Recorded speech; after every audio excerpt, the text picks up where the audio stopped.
오늘의 주요 뉴스입니다. 1912년 북대서양에서 침몰해 해저 3,800m에 가라앉은 여객선 타이타닉의 모습이 3D 이미지로 구현됐습니다.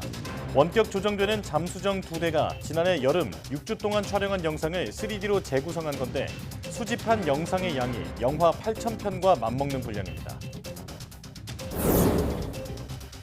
산업화 이전보다 기온이 1.5도 이상 오르면 안 된다는 기후변화 마지노선이 앞으로 5년 안에 뚫릴 가능성이 크다는 전망이 나왔습니다. 세계기상기구는 지금부터 2027년 사이에 지구기온 상승폭이 1.5도에 도달할 확률이 66%에 달한다고 밝혔습니다. 올 들어 4월까지 적발된 마약 밀수가 모두 205건, 213kg에 달해 역대 최다를 기록했습니다. 특히 코로나 규제 해제로 항공 여행이 늘면서 여행자가 운반하다 적발된 양이 지난해보다 16배나 급증한 것으로 나타났습니다. 그동안 담배 광고를 가리기 위해서 편의점 출입문과 유리창에 붙여놨던 반투명 시트지가 제거됩니다. 직원들의 정신건강과 범죄 방지 차원인데 이를 금연 광고로 대체하는 방안이 추진될 것으로 보입니다. 논바닥 아래에 배수관을 시공하는 대신 벼에 겉껍질인 왕겨를 심어 물이 흐르게 하는 기술이 주목받고 있습니다. 시공 기간이나 비용을 줄일 수 있고 콩 수확량도 30% 넘게 증가한 것으로 나타났습니다.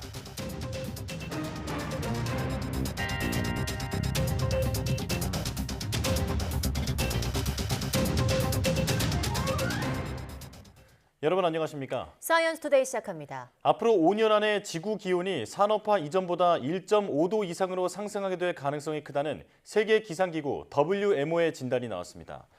WMO는 17일 발표한 보고서에서 올해부터 2027년까지 산업화 이전 대비 지구 기온 상승폭이 1.5도에 도달할 확률이 66%에 달한다고 밝혔습니다. 다만 이는 일시적 지구 기온 상승폭에 한정된 예측이라고 WMO는 설명했습니다. 지구 기온 상승폭 1.5도는 2015년 국제사회가 파리 기후변화 협약을 통해 합의한 제한선입니다. 2027년까지 지구 기온 상승폭이 이런 제한선을 넘는 일이 적어도 한 해는 일어날 확률이 매우 크다는 게 보고서의 취지입니다. 미얀마를 강타한 사이클론 모카로 인한 피해가 눈덩이처럼 불어나고 있습니다. 미얀마 군사정권에 맞서고 있는 임시정부는 피해 지역에서 소수민족 로힝야족 약 400명이 숨진 것으로 파악됐다고 밝혔습니다. 이종수 기자입니다. 미얀마 서부 라카인주 주도 시트웨를 사이클론 모카가 강타하면서 사원이 훼손되고 주변은 잔해들로 어지럽습니다. 복구 작업이 시작됐지만 언제 이전 모습을 되찾을 수 있을지 가늠하기 어렵습니다. 미얀마 국영방송은 주택 11,532채, 학교 163개, 정부 건물 112개 등이 피해를 봤다고 보도했습니다. 지난 14일 라카인주 시트웨에 상륙한 모카는 강풍과 폭풍의 일에 이어 폭우와 홍수를 일으켜 큰 피해를 입혔습니다. 미얀마 군사정권은 라카인주 등의 21개구를 재난지역으로 지정했습니다. 라카인주는 이슬람계 소수민족 로힝야족 집단 거주지역입니다. 미얀마 임시정부 국민통합정부는 시트웨 주변 지역에서 로힝야족 약 400명이 숨진 것으로 파악했습니다. 시트웨와 인접한 방글라데시 콕스바자르의 로힝야족 난민촌도 타격을 입었습니다. 콕스바자르 난민촌에는 미얀마에서 건너간 로힝야족 약 100만 명이 생활하고 있습니다. 열악한 난민촌 가옥이 대거 파손됐습니다. The Rohingya refugee in the camps in Teknaf and neighboring Bangladeshi communities were the most affected, with thousands of shelters and services facilities destroyed. 모카는 2008년 미얀마에서 약 13만 8천 명의 사망 실종자를 낸 나르기스 이후 최악의 사이클론으로 꼽힙니다. YTN 이종수입니다. 오랜 가뭄 끝에 홍수가 닥친 이탈리아 북부 에밀리아 로마냐 주에서 최소 8명이 숨졌습니다. 보나치니 주지사는 현지 시간 17일까지 구조대가 시신 8구를 수습하고 침수 지역에서 실종자를 찾고 있다고 밝혔습니다.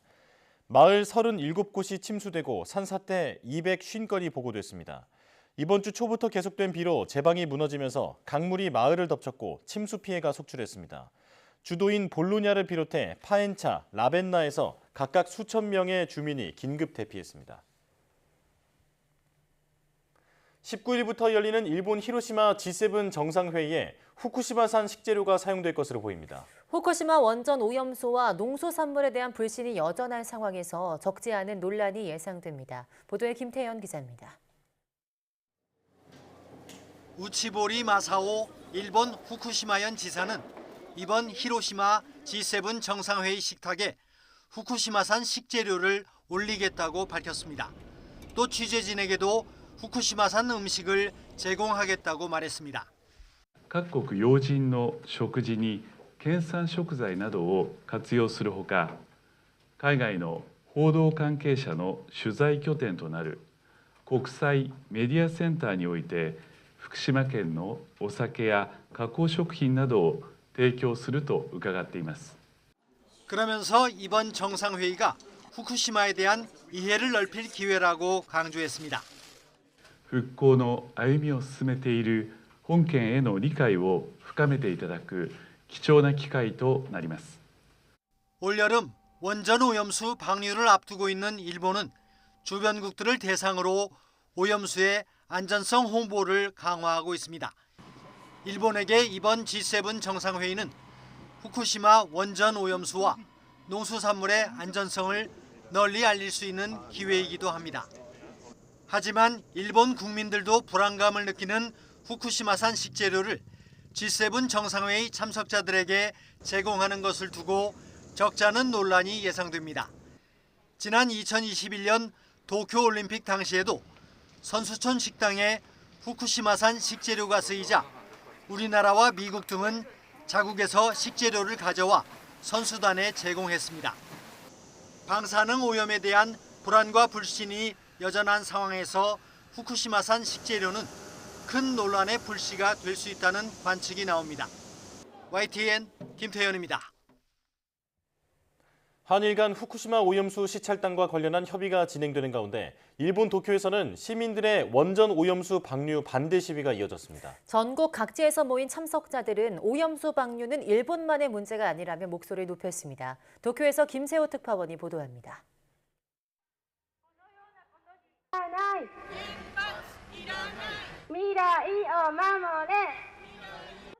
시민들이 구호를 외치며 도쿄 도심 한복판을 행진합니다. 도쿄전력의 후쿠시마 제1원전 오염수 해양 방류를 반대하기 위해서입니다. やってはいけないことだと思うけど、やってはいけない。で、タンクに置いておくことは可能。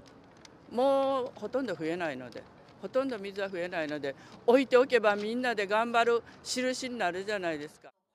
시위 참석자들은 오염수의 해양 방류는 사람의 손으로 방사능을 퍼뜨리는 행위라며 오염수 방류는 일본만의 문제가 아니라고 강조합니다. 放射性物質の汚染水の排出っていうのは日本だけの問題じゃないし、もちろん福島だけでも問題ではない、世界中の問題なんで、みんなで考えていく必要があると思います。 후쿠시마 원전 부지의 저장 탱크에 보관된 오염수는 약 132만 톤으로 용량의 98%에 달합니다. 도쿄전력은 내년 2월에서 6월쯤 탱크 용량이 가득 찰 것으로 보여 방류를 미룰 수 없다는 입장입니다. 이와 함께 오염수 방류를 위한 해저 배수 터널 공사는 다음 달 말까지 모두 끝낼 것으로 보입니다. 일본 정부는 오염수 방류 계획에 변함이 없다는 점을 분명히 하고 있습니다. 하지만 이미 일본 국민의 절반 이상이 일본 정부가 오염수 방류에 대한 충분한 이해를 구하지 못했다는 여론조사까지 나온 상황. 일본은 오염수 방류와 관련해 투명성을 갖고 상세히 설명하겠다고 연일 강조하고 있지만 얼마만큼 설득력을 발휘할 수 있을지에 대한 의구심을 가라앉히기는 쉽지 않아 보입니다. 도쿄에서 YTN 김세호입니다. 편의점 내 담배 광고를 가리기 위해서 출입문과 유리창에 붙여놨던 반투명 시트지가 직원들의 정신 건강과 범죄 방지 차원에서 제거됩니다. 국무조정실 소속 규제심판부는 다음 달까지 편의점 반투명 시트지를 떼고 금연 광고로 대체할 수 있도록 조치할 것을 보건복지부 등에 권고했다고 밝혔습니다. 그동안 편의점들은 내부 담배 광고가 밖에서 보이지 않아야 한다는 국민건강증진법과 담배사업법 규정에 따라 유리창에 반투명 시트지를 붙여왔습니다. 하지만 시트지가 편의점 내부를 가려서 직원들이 범죄에 노출될 위험이 커지고 폐쇄감과 정신적 스트레스를 유발한다는 지적을 받았습니다. 실제 지난 2월 인천에서 한 편의점 점주가 강도를 당한 뒤 50분 만에야 숨진 채 발견되면서 시트지를 떼야 한다는 요구가 커졌습니다. 정부가 혼자 살다 쓸쓸히 생을 마감하는 고독사를 2027년까지 20% 줄인다는 목표로 고독사 위험군의 발굴과 지원을 강화하기로 했습니다. 이를 위해서 통반장이나 부동산 중개업소 등을 고독사 예방 게이트 키퍼로 양성하고 고시원 등 고독사 취약 지역에 대한 발굴 조사도 강화하기로 했습니다. 보건복지부는 이 같은 내용을 담은 제1차 고독사 예방 기본 계획을 발표했습니다. 정부가 고독사 예방을 위한 기본 계획을 마련한 것은 이번이 처음입니다. 이번 계획은 2021년 기준 전체 사망자 100명당 1.06명인 고독사를 2027년까지 0.85명으로 20% 줄이는 것을 목표로 했습니다. 고독사란 주변 사람들과 단절된 채 홀로 사는 사람이 혼자 임종을 맞고 일정 시간이 흐른 뒤 발견되는 것을 일컫는 말입니다.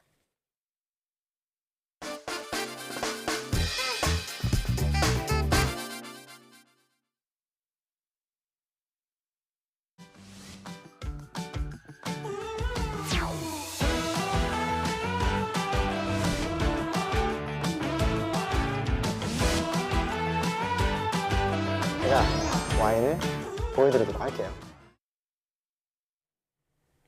3년 넘게 전 세계를 강타했던 코로나19로 회식과 모임이 줄고 혼술, 홈술이 늘면서 주류 시장의 판도가 바뀌고 있습니다. 이 가운데 와인은 단순한 술을 넘어 다채로운 풍미와 매력을 즐기는 하나의 문화가 되고 있는데요. 오늘 저기 잠깐만요에서는 와인 디렉터 양갱님과 함께 향긋한 와인의 세계로 떠나보겠습니다. 어서 오세요. 안녕하세요. 네, 안녕하십니까. 자, 와인계 셀럽 유명 인사시죠. 네, 모시게 돼서 영광인데요. 자, 먼저 양갱님의 유튜브 채널 그리고 양갱님에 대한 자기소개 부탁드리겠습니다. 네. 안녕하세요. 저는 유튜브에서 와인에 대한 이야기를 전달해드리는 크리에이터 양갱이라고 합니다. 반갑습니다. 네. 네. 저는 와인 업계에서 약 20여 년간 근무를 했는데요. 처음에는 고객분들께 와인을 서비스하고 와인을 관리하는 소믈리에로 근무를 했고요. 그 다음으로는 와인을 전문적으로 취급하는 주류 도매상에서 영업을 배웠고요. 네. 그 다음으로는 이제 와인을 그 현지에서 수입하는 수입사에서 근무를 했었고요. 네. 마지막으로 소비자에게 와인을 판매하는 와인샵에서 근무를 하다가 현재는 와인샵을 운영하고 있습니다. 네, 와인으로 할 수 있는 일은 거의 다 하신 것 같은데 이제는 유튜브까지 하고 계십니다. 네. 유튜브를 시작하신 계기가 또 있으실까요? 네, 저도 와인을 처음 시작한 와인을 잘 모르던 시절이 있었어요. 그때만 해도 완전히 전문 용어가 너무 많다 보니까 벽이 너무 높아서 와인을 배우는 거에 좀 어려움을 많이 겪었거든요.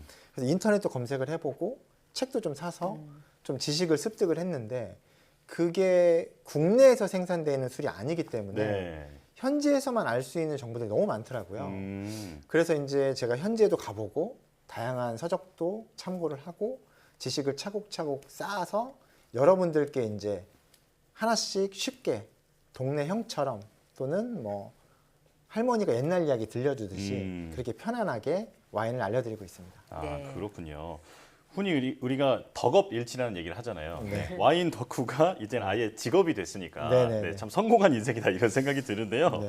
자, 와인 디렉터 양갱이 채널명이잖아요. 네. 그런데 이 양갱이라고 하면 뭔가 전통주랑 좀 더 어울릴 것 그렇죠. 같은데 네. 이 양갱이라는 이름은 어떻게 나왔을까요? 되게 좀 친근하죠. 아, 그러니까요. 네, 제 이름이 양경훈이에요. 아, 혹시 별명이었나요? 네. 아, 네. 제가 초등학교 1학년 때부터 지금까지도 제 지인 어렸을 때 친구들은 네. 양갱이라고만 불러요. 아, 네. 그러면 그 양갱이 별명인 이유가 그냥 단순히 이름 때문에? 그렇죠. 네, 이름 아, 때문에. 그렇군요. 그렇게 된 거예요. 네. 네, 그러면 그런 어렸을 때 별명을 채널명으로 지으신 이유가 또 따로 있을까요? 네네.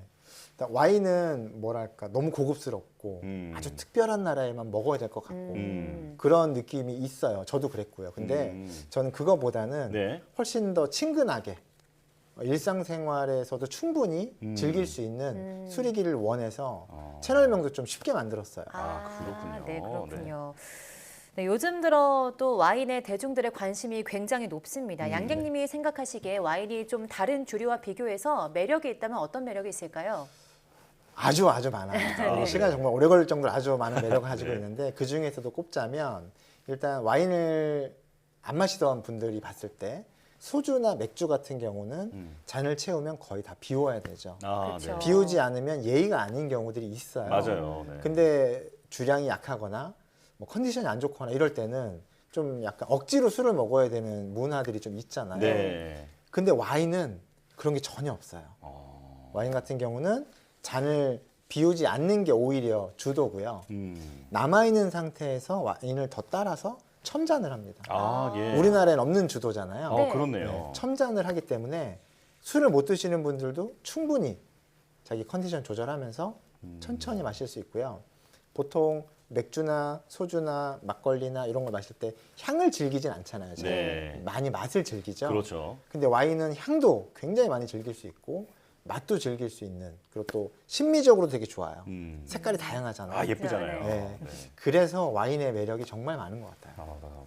사실 제가 술을 잘 못 마셔서 지금 말씀해주신 그 내용을 들어보니까 내가 와인과 좀 잘 맞는 사람이 아닐까. 네, 잘 마실 것 같아요. 네, 그런 생각이 들었습니다. 네. 자, 그렇다면 어떤 기준으로 와인을 고르는 것이 좋은 건지 그 기준을 좀 알려주실까요? 일단 와인을 고를 때는 보통은 두 가지인 것 같아요. 내가 먹을 것과 선물을 줄 것. 네. 보통 그렇게 나뉘는데 예. 일단 선물을 줄 때를 가정을 한다면 네.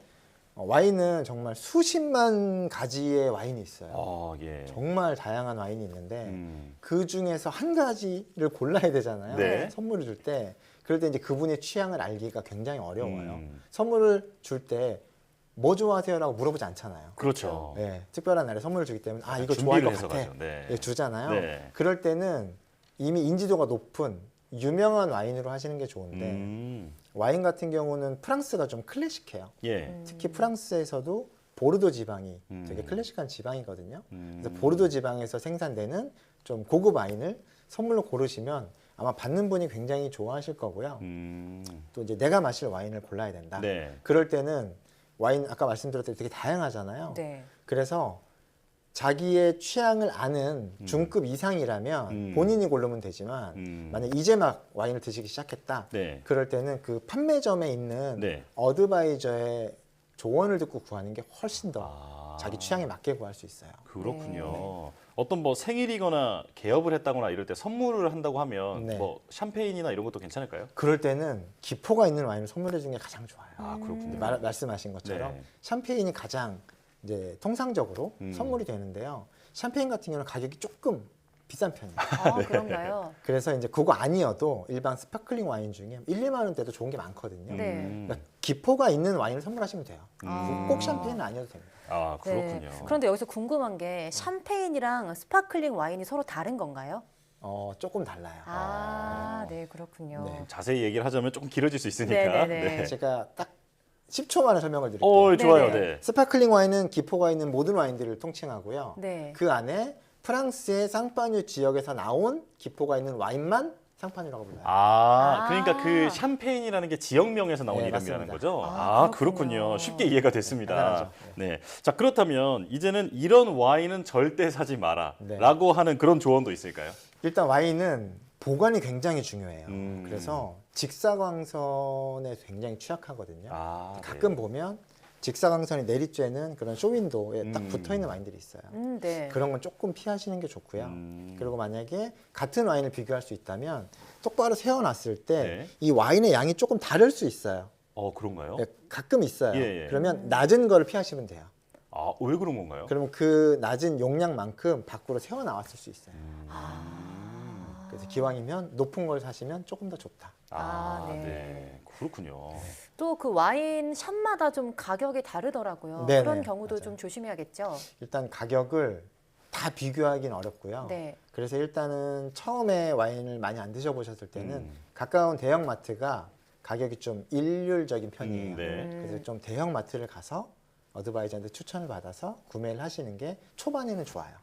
네. 그렇군요. 근데 저도 와인을 사실 그렇게 잘 알지는 못하는데 저 같은 사람들을 위해서 기본적으로 와인을 보는 큰 구별법 같은 게 있을까요? 일단 와인은 보면 전부 외국어잖아요. 네, 너무 어려워요. 근데 영어만 있으면 다행인데 이태리어, 독일어, 프랑스어, 스페인어까지 있어요. 네. 그런데 이제 이걸 다 알긴 어렵잖아요, 우리들이. 근데 결국에는 내가 모르는 언어지만 이 레이블 안에 만든 사람, 뭘로 만들었는지, 어디서 만들었는지, 언제 만들었는지 정보가 다 있어요. 근데 그거는 조금만 노력하시면 금방 아실 수 있어요. 그래서 네. 일단 레이블을 먼저 확인하는 방법을 조금만 배우시면 네. 스스로 와인 고르는 건 너무 쉽고요. 네네. 그리고 좀 더 크게 보자면 이제 이 와인이 달콤한지 그렇지 않은지가 되게 중요하잖아요. 네네. 그게 좀 극과 극이잖아요. 네. 그래서 병의 앞면 레이블이나 뒷면 레이블에 보면 알코올 도수가 퍼센테이지로 써 있어요. 예. 네네. 그때 만약에 한 7, 8% 정도거나 네. 좀 낮다. 그러면 아, 이 와인은 단맛이 날 수 있다. 아. 근데 12% 이상이다. 그러면 이제 예외는 있지만 대부분 달지 않다. 라고 보시고 고르시면 돼요. 그렇군요. 뭔가 외국어로 쓰여 있어서 장벽이 느껴지지만 네. 사실 그렇게 어렵진 않다. 네, 네, 맞아요. 조금만 공부하면 된다. 네, 이렇게 이해하면 될 것 같은데요. 자, 이제 와인을 준비를 했다면 네. 또 즐겁고 맛있게 마셔야 할 텐데 네네. 더 맛있게 마시는 방법, 또 소믈리에셨잖아요. 네네네. 네, 좀 설명을 해주시죠. 와인은 맛있게 마시는 방법은 충분히 숙성이 진행이 된 와인을 사는 게 가장 좋은데 그거는 좀 어려운 일이거든요. 네, 그래서 와인 같은 경우는 제가 제일 많이 하는 김치랑 조금 비슷해요. 김치요. 너무 다른데요? 그죠? 다른 것 같죠? 네. 네. 근데 우리가 겨울이 되면 김장김치를 담그죠. 네. 그럼 그날은 겉절이와 수육을 해서 바로 먹어요. 네. 그렇죠. 그럼 그 겉절이가 1년이 지나고 2년이 지나면 맛이 점점 깊어지죠. 와인도 똑같아요. 아. 그리고 김치를 어머니들이 빨리 익히고 싶을 때 어떻게 하나요? 통을 통째로 베란다에 밖에 내놓죠. 놓죠. 네, 네. 네. 빨리 익죠. 네. 와인도 좀 비슷해요. 아. 그래서 와인 같은 경우는 가격을 떠나서 네. 와인을 딱 오픈을 하잖아요. 네. 그럼 이제 얘가 숨을 쉬기 시작해요. 숨을 쉬기 시작해서 어느 정도 시간이 지나서 공기랑 접촉을 하면 와인의 풍미가 굉장히 좋아집니다.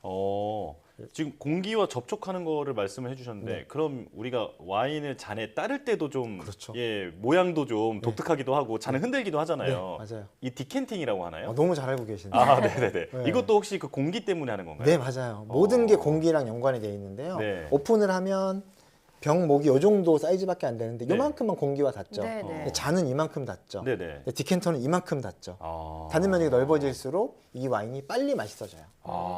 그러면 그 공기 접촉과 관련해서 맛이 확 달라지나요? 네. 그래서 이렇게 잔을 흔들기도 하는 거예요. 아. 더 적극적으로 접촉을 시키려고. 네. 저는 그냥 바닥에 대고 이렇게 흔드는 네, 게 단순한 멋 같은 건 줄 알았는데 아, 네. 그게 다 이유가 있었던 네네. 거네요. 네, 또 와인이 좀 아무리 비싸도 보관을 잘못하면 뭐 식초가 될 수 있다 이런 네. 말들이 있더라고요. 어떻게 보관하는 게 좋을까요? 일단 아주 손쉽게 알려드리면 우유랑 똑같다고 생각하시면 됩니다. 아. 우유를 냉장 보관하지 않으면 빨리 상하죠. 그렇죠. 냉장 보관을 잘했을 때는 유통기한까지 가고요. 음. 근데 와인은 유통기한이 정해져 있지는 않아요. 그래서 적절한 온도에서 계속 보관을 하면 1년이고 2년이고 10년이고 보관을 할 수 있어요. 그런데 보통 와인 전용 냉장고를 구하기는 쉽지 않잖아요. 네. 그래서 차선책을 알려드리자면 보통은 옷장이나 찬장에 와인을 넣어놓거든요. 지금 당장 그걸 꺼내서 냉장고에 넣으셔야 돼요. 아, 그런가요? 냉장고가 차라리 나아요. 거기보다는. 그렇군요. 네. 이거 뭔가 옷장이나 이런 데 보관하고 계신 분들이 많을 것 같은데. 네, 양주로 생각하시고 아, 그러니까요. 네, 그건 절대 안 됩니다. 아, 네, 알겠습니다. 저희가 지금 그 양갱님 이야기에 푹 빠져서 얘기를 듣다 보니까 시간이 많이 부족해져서요. 아, 네네네. 예, 마지막 질문을 드려야 네. 될 것 같습니다. 네네. 자, 유튜브를 넘어서 먼 미래 양갱님도 꿈이 있을 것 같은데요. 네. 앞으로의 최종 목표라든지 꿈이라든지 좀 들려주실까요?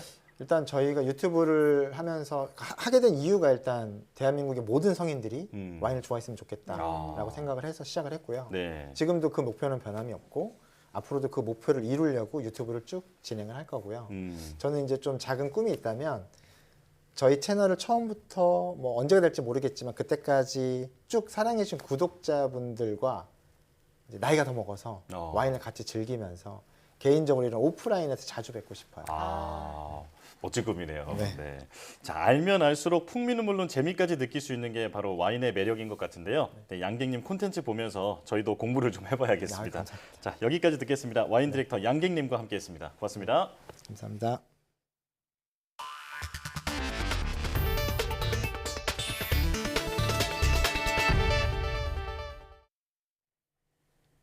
약 110년 전 북대서양에 침몰한 여객선 타이타닉의 모습을 실물 데이터에 근거해 시각화한 3D 이미지가 처음으로 공개됐습니다. 이 3D 이미지는 각각 로미오와 줄리엣으로 명명된 잠수정 2대가 지난해 여름 6주 동안 북대서양 타이타닉 난파선을 탐사해 수집한 데이터로 제작됐습니다. 탐사는 바닷속 3,800m 지점에서 이루어졌으며 수집된 데이터는 영화 약 8,000편에 해당하는 16TB에 달합니다. 이 작업에 참여한 과학자들은 타이타닉 참사에 대한 이해를 완전히 다시 쓸 수 있는 게임 체인저라고 설명했습니다. 타이타닉은 1912년 4월 15일 새벽 빙산과 충돌 후 침몰해서 승객과 승무원 등 1,517명이 사망했습니다. 벼농사를 접고 논에 콩을 심는 논콩 농가가 많아졌습니다. 이런 변화 속에서 농업 기술도 점점 진화하고 있습니다. 보도에 김민성 기자입니다. 트랙터가 틈이 벌어진 논 위를 지나갑니다. 무언가를 들이붓는데 가까이 보니 벼의 겉껍질인 왕겨입니다. 논에 바짝물을 심기 전 물 빠짐을 좋게 하는 땅속 배수 신기술입니다. 논 밑에서 압축된 왕겨 사이사이로 물이 흐르게 하는 원리입니다.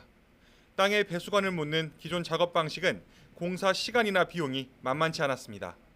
기존 굴착식 방식보다 시공 기간이 일주일에서 이틀 정도로 줄어드는 반면이 있어서 시공 비용이 한 4분의 1 정도 저렴한 편이 있습니다. 한 번 시공하면 10년 넘게 기능이 유지됩니다. 왕겨의 탄소 비율이 높아 잘 부패하지 않기 때문입니다. 사용 기간이 끝난 뒤엔 거름이 돼서 철거할 필요도 없습니다. 이 시설을 하면서부터는 저희가 그냥 비 오고 난 다음에도 그냥 작업화 신고, 장화 아닌 작업화 신고도 바로 들어갈 수 있도록 정말 밭농사에 정말 최적화된 시설인 것 같아요. 연구진이 배수 설비가 없던 논에 새 기술을 적용해 보니 과습 누적 일수가 25일에서 3일로 줄었습니다. 콩 수확량도 30% 넘게 증가하는 것으로 나타났습니다. 이 기술은 내년도 우리청 신기술 시범 사업을 통해서 농가에 보급을 확대해 나갈 계획이며 기술 개발로 논에서 바짝물을 키우기 쉬워지면 쌀 수급 과잉 현상을 해소하는 데 도움이 될 거란 분석도 나옵니다. YTN 김민성입니다. 일론 머스크 테슬라 CEO가 앞으로 1년간은 경기 침체 때문에 많은 기업이 파산할 것이라고 전망했습니다. 미국 연준의 금리 정책에 대해서는 너무 느리게 움직이고 있다며 불만을 드러냈습니다. 황보연 기자입니다. 주주들의 환호를 받으며 주총장 무대에 오른 테슬라 CEO 일론 머스크. 검은색 티셔츠와 바지에 가벼운 차림이지만 그의 첫 마디는 많이 무거웠습니다. I expect things to be just at a macroeconomic level difficult for at least the next 12 months. 머스크는 앞으로 1년간 많은 기업이 파산하는 걸 보게 될 것이며 테슬라도 영향받지 않을 수 없다고 말했습니다. 또 힘든 시기를 넘기 위해 테슬라도 처음으로 광고를 시작할 것이라고 예고했습니다. I believe in taking suggestions, so we'll try a little advertising and see how it goes. 방송에 출연해서는 미 연준의 금리 정책에 대한 불만을 감추지 않았습니다. So the Federal Reserve was slow to raise interest rates, and now I think they're going to be slow to lower them. 경기 침체에 대한 책임이 너무 굼뜬 연준의 금리 정책에도 있다는 것을 애둘러 표현한 것으로 풀이됩니다. 인공지능 AI에 대해선 양날의 검이라며 기대감과 걱정을 함께 드러냈습니다. I think there's a strong probability that it will make life much better, and that we'll have an age of abundance, and there's some chance that it goes wrong, and destroys humanity. Hopefully that chance is small. 지난해 10월 인수한 트위터에서는 집단 지성을 활용해 가짜 정보를 바로잡는 새로운 기능을 도입했다. 일부 광고주를 잃었다고 말했습니다. 비용 절감을 위해 트위터 직원 80%를 해고한 것과 관련해선 무리한 조치였음을 일부 인정하면서도 시간이 없어 어쩔 수 없는 일이었다고 항변했습니다. YTN 황보현입니다. 기시다 후미오 일본 총리가 삼성전자 등 외국 반도체 생산업체 연구기관 7곳의 대표들과 만나 일본 투자 확대를 요청했습니다. 기시다 총리는 18일 오전 도쿄 총리관저에서 열린 7개 외국 대형 반도체 기업들 대표와의 면담에서 외국 기업이 대일 직접 투자를 한층 더 늘리게 하고 반도체 산업을 지원하는 데 힘쓰겠다고 말했습니다. 또 외국 반도체 기업과 관련 일본 기업의 협력을 지원하겠다는 뜻도 밝혔습니다. 일본 정부는 수천억 엔, 우리 돈 수조 원 규모의 보조금 지원을 검토하고 있는 가운데 다음 달 마련할 경제재정 운영 지침에 반도체 산업 지원 방안을 포함할 계획입니다. 올해 4월까지 적발된 마약 밀수량이 213kg에 달해 역대 최대인 것으로 집계됐습니다. 관세청은 올 들어 지난 4월까지 밀수 동향을 분석한 결과 총 205건을 적발해 213kg의 마약을 압수했다고 밝혔습니다. 일회당 평균 적발량은 1,039g으로 지난해 645g에 비해 60% 이상 늘어 최근 마약 수입이 대형화하고 있다고 관세청은 분석했습니다. 코로나 팬데믹 종료에 따라 항공 여행이 늘면서 여행자가 몸에 지니고 들여오다 적발되는 양이 지난해보다 16배나 급증한 것으로 나타났습니다. 이른바 클럽용 마약으로 불리는 MDMA와 케타민 같은 신종 마약의 밀수 시도가 지난해보다 4배 이상 늘었습니다. 실손 의료보험 청구 간소화 제도가 관련 논의 14년 만에 국회 첫 문턱을 넘었습니다. 가입자가 진료 내역이 담긴 서류를 직접 떼야 하는 번거로움이 사라질 가능성이 커졌는데요. 실제 시한까지 남은 절차와 우려되는 점을 이영원 기자가 취재했습니다. 실손 보험금을 받으려면 가입자가 병원에서 진료 내역서를 직접 떼 보험사에 내야 합니다. 팩스 등으로 보내거나 사진을 찍어 보험사 앱에 첨부하면 됩니다. 절차가 번거롭다 보니 진료비가 많지 않으면 그냥 두는 경우도 많습니다. 한 해 미청구 보험금만 2~3천억 원으로 추정되는 이유입니다. 병원에 직접 가가지고 이제 그 서류를 떼야 되는데 병원이 조금 멀거나 아니면 너무 바쁘거나 하면 이제 그냥 방문을 포기하고 그냥 소액인 경우에는 실손보험을 이제 포기하는 경우가 좀 있었던 것 같아요. 앞으로는 이런 절차가 생략될 가능성이 커졌습니다. 병원에서 전산을 통해 실손보험금을 청구할 수 있도록 하는 개정안이 국회 정무위 법안심사소위를 통과한 겁니다. 본회의 통과까지 절차가 남았지만 도입을 위한 첫발은 뗀 셈입니다.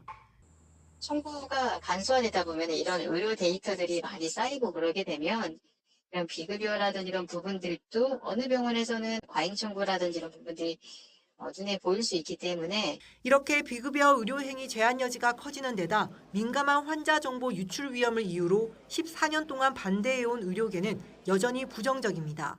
심평원이 됐든 아니면 보험 개발원이라고 하는 보험사 연합체가 됐든 어떤 중앙집권적인 기관에 모이는 것 자체를 저희가 위험하게 생각을 하는 거고 모이는 건 무슨 의미냐 이게 다 모아서 패턴을 파악한 다음에 이제 그 보험사의 손실률을 조정하는 이익률을 조정하는데 일부 시민단체도 보험사가 환자 정보를 악용할 수 있다며 반대하고 있습니다. 얼마든지 특정을 할 수가 있고 이유도 없이 그냥 뭐 보험 가입을 거절당하거나 차등해서 인상되는 이런 일들이 막 벌어지고 지급이 거절되고 이 같은 우려와 편의성에 대한 기대가 교차하는 가운데 여야는 큰 이견이 없어 개정안 통과 가능성이 커 보입니다. YTN 이영훈입니다.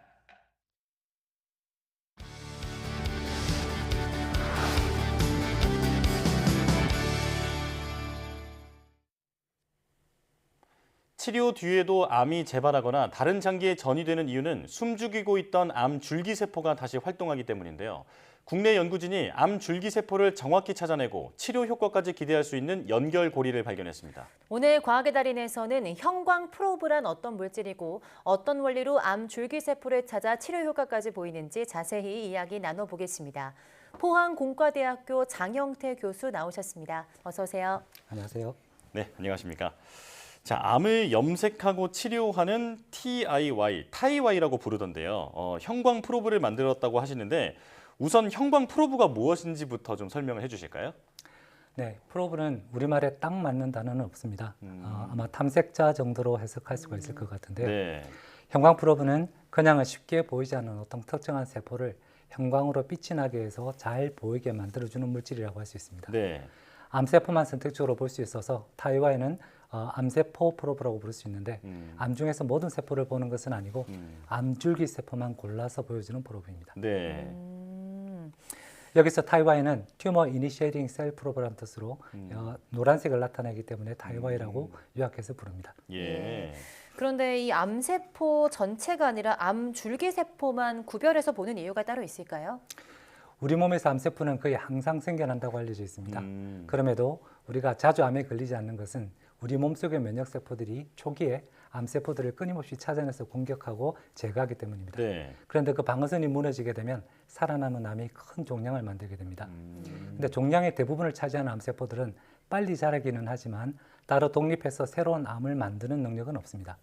이 새로운 암을 만들 수 있는 암세포는 암줄기세포라고 불리는 아주 소수의 세포들입니다. 네. 그래서 수술이나 항암요법으로 종양을 대부분 제거하더라도 다시 암이 재발하거나 전이가 일어나는 것은 이 숨어있던 암줄기세포가 다시 활동해서 일어나는 일이라고 생각할 수 있습니다. 그래서 근원적인 암 치료를 위해서는 이 숨어있는 암줄기세포를 찾아내서 제거하는 것이 중요합니다. 그렇군요. 그렇다면 암 치료나 수술에 쓰이는 그 물질이 될 수도 있다는 건데 수술이나 치료에는 어떻게 적용을 시킵니까? 종양의 크기가 너무 커지면 항암제만으로는 치료하기가 어렵습니다. 그래서 보통은 아주 큰 암 덩어리는 수술로 제거하고 완전히 제거하지 않은 경계면들은 방사선을 쬐거나 아니면 케모테라피라고 부르는 항암제를 쓰기도 하는데요. 네. 이 항암제들은 빨리 자라는 모든 세포를 공격하기 때문에 머리카락도 빠지고 전신에 걸쳐서 부작용이 아주 심합니다. 문제는 이 방법들을 다 동원하더라도 암줄기 세포를 공격하지는 못한다는 점입니다. 따라서 종양의 덩치를 줄이는 1차 치료를 하고 나더라도 남아있는 암줄기 세포를 찾아내서 암의 뿌리를 뽑는 치료가 중요하다고 말씀드릴 수 있습니다. 네. 암줄기 세포만 선택적으로 공격할 수 있는 방법은 현재로서는 알려진 게 별로 없는데 있다면 수술로 눈에 보이는 암은 제거하고 보이지는 않지만 어딘가에 숨어있을 암줄기 세포를 전신으로 약물 치료를 통해서 없애는 것이 가능하다고 볼 수 있습니다. 네. 그렇다면 이렇게 정상세포와 암줄기세포를 구별할 수 있는 이 형광색으로 구분할 수 있게 하는 기술이 어떤 원리로 좀 이루어지는 걸까요? 우리 몸에는 많은 종류의 세포들이 존재합니다. 그런데 세포들은 각각의 특징을 나타내는 바이오마커라고 하는 것을 가지고 있습니다. 탄수화물이나 대사체가 바이오마커일 수도 있지만 대부분의 바이오마커는 단백질입니다. 네. 프로브는 그 바이오마커를 선택적으로 인지해서 표적이 되는 세포에 모이고 그래서 암세포의 바이오마커의 프로브가 딱 붙게 되면 프로브가 가지고 있는 이 형광 특징에 의해서 빛을 내서 암세포의 위치를 보여주는 겁니다. 네. 가끔은 이런 형광물질을 마크라고 혼용해서 쓰시는 분들이 있는데 네. 다시 한번 정리를 해보면 생체 속에 존재하는 파트너가 바이오마커이고요. 우리가 밖에서 들여보내는 탐색자가 프로브입니다. 그러니까 바이오마커와 프로브는 다르다 이런 개념도 좀 이해를 하면 좋을 것 같고요. 자, 연구하신 타이와이 형광 프로브가 암을 구별해서 보여주는 것 이외에 치료 효과까지 있다고 하는데 이것도 좀 자세히 설명해 주시죠. 예, 저희가 처음에는 암줄기 세포를 형광으로 보여주는 프로브를 만드는 것이 목적이었는데요. 프로브를 만들고 나면 어떤 메커니즘으로 작용하는지 밝혀야 연구를 완성시킬 수가 있습니다. 네. 그런데 이때 메커니즘이라고 하면 대부분은 프로브가 결합하는 타겟 단백질이 무엇인지 알아낸다는 의미가 되겠습니다. 예. 그런데 그 타겟이 암줄기 세포에만 존재하는 단백질이라면 그 단백질은 암줄기 세포의 바이오마커라고 부를 수가 있습니다. 저희가 타이와이의 타겟을 찾아내고 보니까 이게 비멘틴이라고 하는 단백질이었고요. 재밌게도 비멘틴은 암 전이에 이미 중요한 역할을 하는 바이오마커라는 것이 알려져 있었습니다. 예. 그런데 비멘틴은 그냥 암줄기 세포에 우연히 같이 존재하는 관찰용 바이오마커가 아니라 그 자체가 기능적으로도 중요한 단백질이었습니다. 다시 말해 타이와이가 비멘틴에 붙으면 위치만 보고하는 것이 아니라 그 기능까지 저해하는 거죠. 네. 그래서 암줄기 세포를 관찰만 하고 싶을 때는 100개 중에 예를 들어서 비멘틴 몇 개만 붙도록 하면 위치를 파악할 수가 있고요. 이 경우에 암줄기 세포를 건강하게 살려놓은 채로 관찰하는 것도 암을 연구하는 데 중요한 도구가 될 수 있습니다. 네. 그런데 이 비멘틴 중에 다수를 붙이게 되면 암줄기 세포의 기능까지 문제가 생겨서 암세포가 죽게 되는 거고요. 그 때문에 치료 효과까지 나타낼 수 있다는 걸 저희가 발견하게 된 것입니다. 예. 이렇게 진단과 치료를 같은 물질로 동시에 추구하는 방법을 다이어그노시스와 테라피를 합쳐서 테라노스틱스라고도 부릅니다. 네, 그러니까 타이와이가 이 암줄기세포의 바이오마커인 비멘틴에 붙어서 기능을 저하시키고 어디 있는지 알려준다 이런 말씀이신 것 같은데요. 이 프로브가 비멘틴이라는 단백질에 붙는 원리를 좀 더 자세히 설명해 주실까요?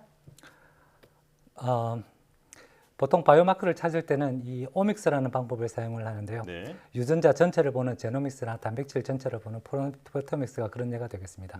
그런데 수만에서 수백만에 이르는 이 단백질 혹은 그 정보를 조사해서 채로 치듯이 타겟을 좁혀나가는 바텀업 방법을 쓰게 되는데요. 당연히 엄청나게 이제 많은 노력이 들고 복잡한 데이터를 잘 분석할 수 있어야 가능한 방법이 되겠습니다. 네.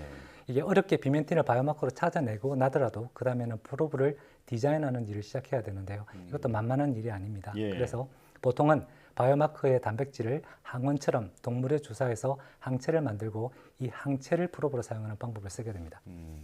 근데 저희는 이와는 반대로 처음에는 타겟이 뭔지 모르더라도 암줄기 세포를 선택적으로 염색하는 형광 프로브를 먼저 확보하고 시작하는 탑다운 방법을 사용합니다. 이런 방법이 가능하려면 다양한 형광 프로브를 미리 많이 만들어 둘 필요가 있는데요. 네. 이런 형광 분자의 집합체를 라이브러리라고 부릅니다. 마치 형광이 달려있는 항체 세트 같은 라이브러리에 이제 기관총처럼 빠른 스크리닝을 통해서 암줄기 세포의 선택적인 프로브를 찾아내는 탐색 방법을 쓰는 거죠. 네. 일단 프로브가 찾아지면 이제 거기에 달라붙는 단백질을 거꾸로 찾아가서 바이오마커를 찾게 되기 때문에 처음부터 타겟을 알고 시작하는 디자인 방법에 비해서 모든 가능성을 열어놓고 접근하기 때문에 전혀 새로운 종류의 바이오마커를 찾아낼 수 있는 가능성이 큰 방법이라고 말씀드릴 수 있습니다. 아, 그렇군요. 그렇다면 이 프로브는 암세포 이외의 다른 세포에도 적용이 가능합니까? 네. 라이브러리라는 개념으로 접근하기 때문에 이론적으로는 모든 세포에 적용이 가능하고요. 제가 지난 20년 동안 찾은 프로브는 한 30종 정도가 됩니다. 네. 그중에는 배아줄기 세포나 성체줄기 세포도 있고요. 각 장기를 대표하는 신경, 근육, 혈관, 췌장 세포들도 포함이 됩니다.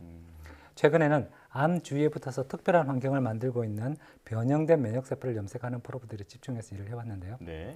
면역세포는 원래 암을 공격해야 되는데 1차 방어선이 뚫려서 종양이 커지면 면역세포들이 마치 암과 협상을 해서 암이 더 커지지만 않게만 하면 휴전을 하고 차라리 암을 도와주는 것처럼 보이기도 합니다. 이쯤 되면 이제 누가 경찰인지 누가 도둑인지 모를 상황이 되는데요. 네. 이런 특이한 환경을 암 미세 환경이라고 부릅니다. 여기는 이제 수십 종의 암과 면역세포들이 복잡한 나름의 네트워크를 이루고 있는데요. 저희들의 꿈은 다른 세포들은 보이지 않게 흑백 사진으로 보면서 암세포는 빨갛게 면역세포는 파랗게 보면 이 둘 사이에 어떤 케미로 상호작용을 하는지 컬러풀한 영상을 얻어내는 게 저희들의 꿈이었습니다. 네. 결과적으로 이런 형광 프로브가 암 치료를 훨씬 더 수월하게 만들어주는 것 같은데요. 실제로 지금 일선 의료기관에서 사용이 되고 있을까요? 저희가 시작은 형광을 내는 프로브로 시작을 했는데 우연히 치료 효과까지 있다는 걸 발견을 하기는 했지만 실제로 이것을 이제 사람 몸속에서 치료제로 쓰려고 하면 치료 효과 못지않게 안정성, 반대로 얘기하면 이제 독성의 문제를 조심스럽게 확인해 나가야 될 필요가 있습니다. 네. 필요하다면 이제 프로브의 보조를 조금씩 바꾸면서 성질을 다듬어 가야 될 필요도 있고요. 중요한 일이긴 하지만 이 정도 수준으로 가려고 하면 큰 대학회사나 의사과학자들의 참여 없이는 어려운 일이고요. 네. 제가 만약에 직접 들어가서 이런 일을 해야 된다고 하면 아마 남아있는 제 여생을 다 퍼부어야 겨우 할 수 있는 일일지도 모르겠습니다. 그런데 제가 하는 일은 라이브러리로 새로운 것을 찾아다니는 일이기 때문에 저보고 만약에 선택을 하라고 하면 저는 더 재미있고 중요한 프로브들을 캐고 다니는데 제 남은 커리어를 쓰고 싶고요. 프로브 하나하나를 완성으로 키워나가는 데는 저하고는 다른 능력을 가진 다른 분들에게 부탁을 드리고 싶습니다. 아, 그렇군요. 획기적인 아이디어 그리고 기술이다 이런 생각이 드는데요. 처음에 이런 방식의 연구 아이디어는 어떻게 얻게 되셨을까요? 제가 한국에서 박사를 마치고 미국의 포스닥에 갔을 때 지도교수였던 피터 슐츠 교수님의 강의에서 어떤 영감을 얻었는데요. 그분은 화학적인 도구를 이용해서 생물학적인 문제를 푸는 화학생물이라고 하는 분야의 대가이신데 우리 몸의 면역 시스템이 고작 수백 개 정도의 유전자를 가지고도 조합이라고 하는 마술을 부리면 수백만 개의 항체를 만들 수 있다는 사실을 이렇게 짚어주셨어요. 네. 이건 생물학자들한테는 잘 알려져 있는 지식이긴 하지만 이 개념을 화학적인 라이브러리에 응용할 수도 있다라고 하는 새로운 아이디어를 열어주신 거죠. 그래서 당시 지도 교수님을 포함해서 다른 연구자들은 이 아이디어를 주로 신약 후보물질의 개발에 적용하셨는데요. 저는 그걸 형광 분자에 처음 응용을 한 것입니다.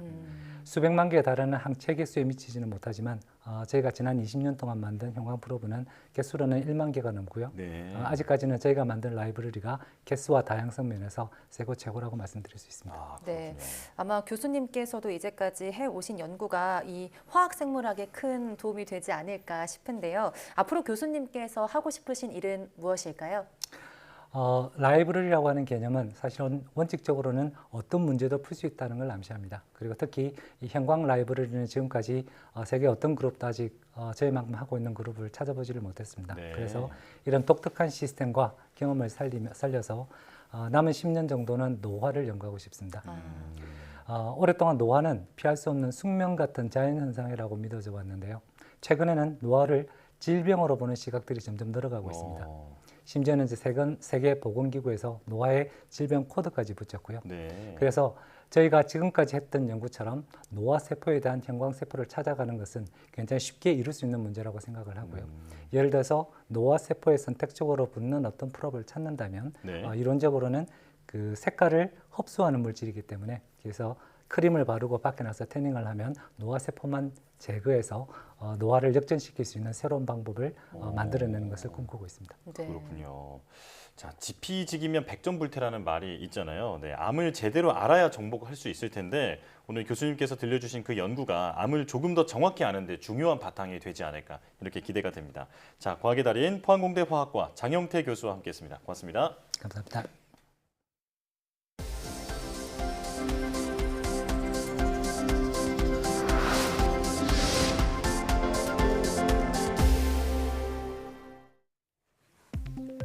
지구에서 90광년 떨어진 곳에서 화산 폭발이 활발할 것으로 추정되는 외계 행성이 발견됐습니다.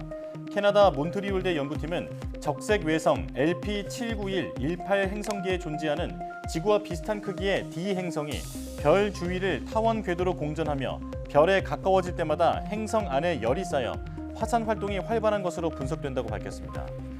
또 행성 표면의 화산 활동으로 대기가 형성됐을 것으로 보인다며 행성의 한 면에 물이 액체 상태로 존재할 것으로 제시했습니다. 국내 연구진이 볏짚 등 농업 부산물로 비행기 연료 중간 물질을 만드는 기술을 개발했습니다. 한국에너지기술연구원 민경선 박사팀은 볏짚과 옥수수 속대 등의 촉매를 첨가하고 열을 가하는 방식으로 비행기 연료의 중간 물질인 레블린산을 만드는 기술을 개발했다고 밝혔습니다. 개발된 기술을 이용해서 옥수수 속대를 레블린산으로 전환한 결과 생산 수율이 20%였다고 설명했습니다. 레블린산은 최종 연료의 전 단계인 발레르산의 일종을 생산하기 위해 필요한 물질인데 앞서 연구진은 레블린산을 발레르산의 일종으로 전환하는 효소도 개발한 바 있습니다. 한국건설기술연구원이 캄보디아 앙코르 유적인 프레아피투 사원과 코끼리 테라스를 과학기술로 보존하는 사업을 추진하고 있습니다. 연구팀은 지하에 전류를 흘려주고 이때 발생하는 전위를 측정하는 방식 등 집안을 파괴하지 않는 탐사법을 이용해 유적지의 지질 상태를 분석했다고 밝혔습니다. 또 분석을 바탕으로 집안 보강 기술 등을 제시해 보건공사를 지원하고 현지 역량 강화 교육을 진행했다고 설명했습니다. 이번 사업은 건설연이 한국국제협력단 코이카의 무상 공적개발 원조 사업 공동 수행기관 자격으로 참여하면서 이루어지게 됐습니다. 한국기초과학지원연구원이 창립 35주년을 맞아서 대덕본원에서 창립 기념식을 개최했습니다. 이날 기념식에서는 최정헌 책임연구원이 과학기술진흥유공 대통령 표창을 받았습니다. 최 책임연구원은 국내 최초로 광물에 빛을 쪼였을 때 방출되는 에너지를 측정해서 연대를 추정하는 루미네선스 연대 측정법을 도입하고 장비를 개발한 공로를 인정받았습니다. 이 밖에 연구시설 장비, 관리 활용, 유공 장관 표창 수상자에 김소희 책임기술원과 이은주 기술원 등이 선정됐습니다.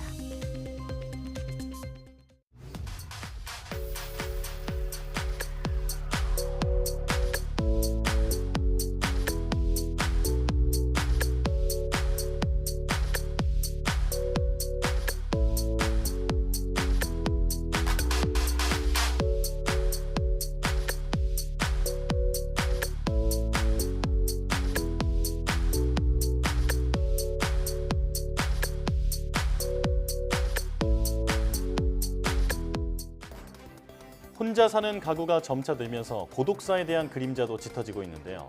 1인 가구 중 20% 이상이 고독사 위험군으로 나타났고 그중 50대 중장년층이 경제, 사회 관계적 문제로 고독사 위험이 가장 큰 것으로 조사됐습니다. 네, 이 같은 결과에 정부와 지자체가 나서서 고독사 예방을 위한 다양한 정책을 내놓고 있지만 가장 가까이 사는 이웃들의 손길만큼 빠르지 못할 텐데요. 소외된 이웃은 없는지 늘 주변을 둘러보는 따뜻한 관심이 필요해 보입니다. 네, 뉴스 마칩니다. 시청해주신 여러분 고맙습니다.